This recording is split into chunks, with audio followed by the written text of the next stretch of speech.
Months. I'm down here in Mexico. I was in Acapulco since late January, so I guess it's been a little bit over a couple months now. I'm starting to do some traveling. I'm in a town called Puerto Escondido on the southern western coast of Mexico. It's a big surf town. Yeah, I'm looking at possibly buying a motorcycle tomorrow to do the rest of my trip on, or some more of my trip. The Hondas here are like really cheap, and you can get things that you can't get in the States, like small bikes that I really like. Anyway, this is just the stuff that I brought for this trip around Mexico. I left 2 suitcases in Acapulco because I wasn't going to need them for the traveling part of the trip. But what I did need is my own books to edit. I'm always working on these, so I brought these 2. This is like my rubber band workout thing because some of you might notice I've lost some weight here. Been through some stomach flu stuff. I feel okay now, but yeah, I lost some weight, so I'll work on that. Of course, duct tape. You never know when you're gonna need that. Selfie stick and a waterproof bag and some clothes. That's pretty much what's in there. Okay, here I am at on the dealership in Puerto Escondido. Just bought myself a brand new motorcycle for the first time in my life, and it cost me $2,000, and it looks something like this.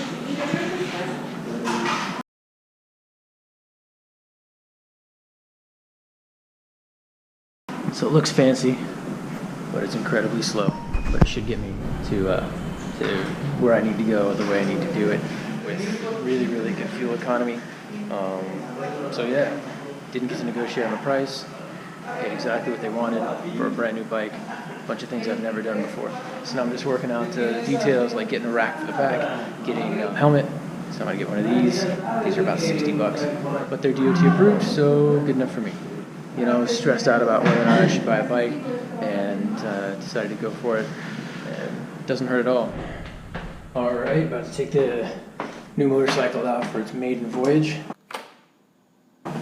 I put 3 kilometers on it so far. Just getting it back home from the dealership, which gave me the bike completely without any gas in it. So that's all right. There she is.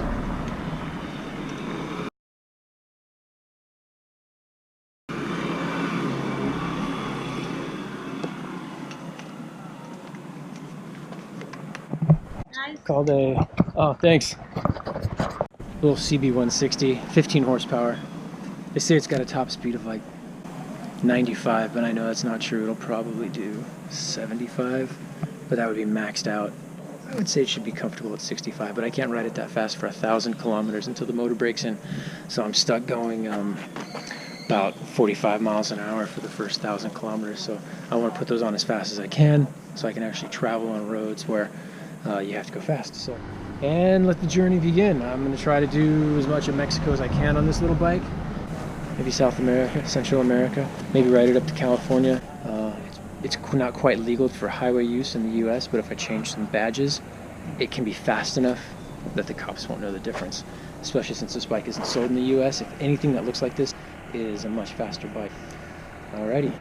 Okay, since it's not safe to leave my motorcycle outside here in town overnight, even though I have a lock for it, the owner of the Airbnb that I'm staying in said that I could pull the motorcycle in and put it in one of the rooms.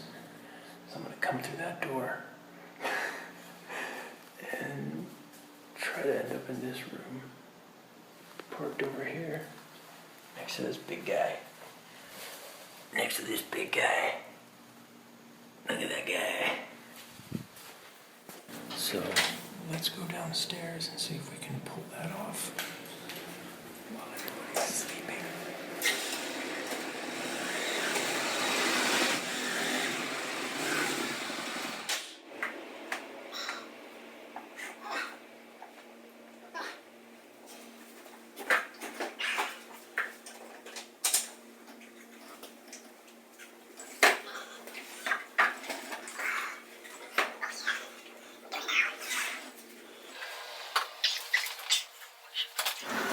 I'm barefoot. This is bad.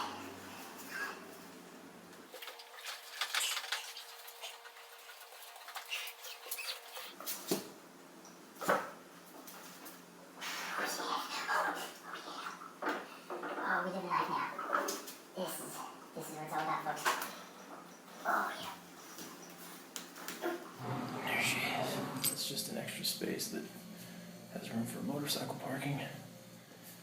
I did stay here a couple nights ago, but the cockroaches threw me out. They're tough. They're tough.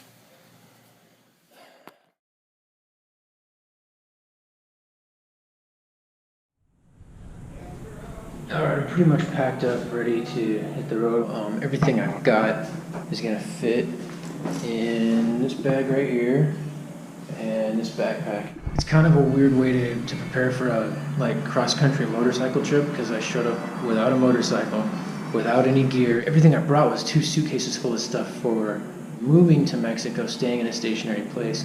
So then I scrounged off of that, left those 2 suitcases back in Acapulco, and brought with me whatever I needed for a bus road trip. And so I don't really have anything for a trip like this. I mean, I would have packed so much differently if someone had said, you're going to do a tour around Mexico on a motorcycle. And yet I don't really feel underprepared. I don't know, it just doesn't seem like it's that big a deal.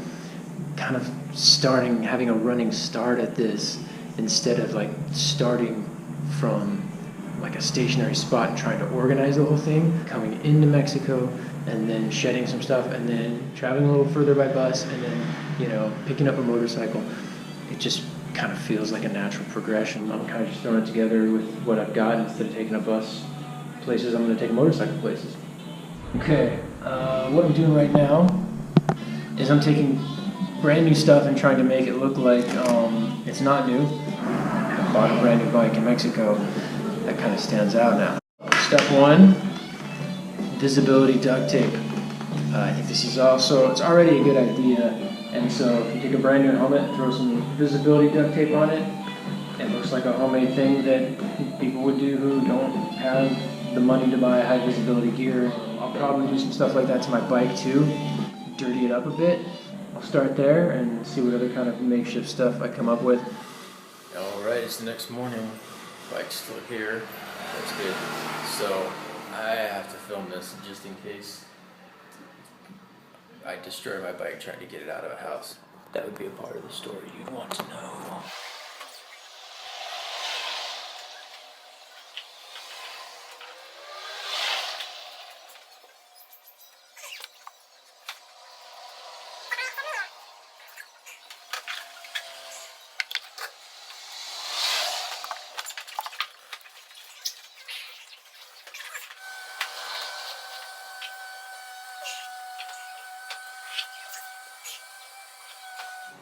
Well, that was uneventful, so this is a video you'll probably never see.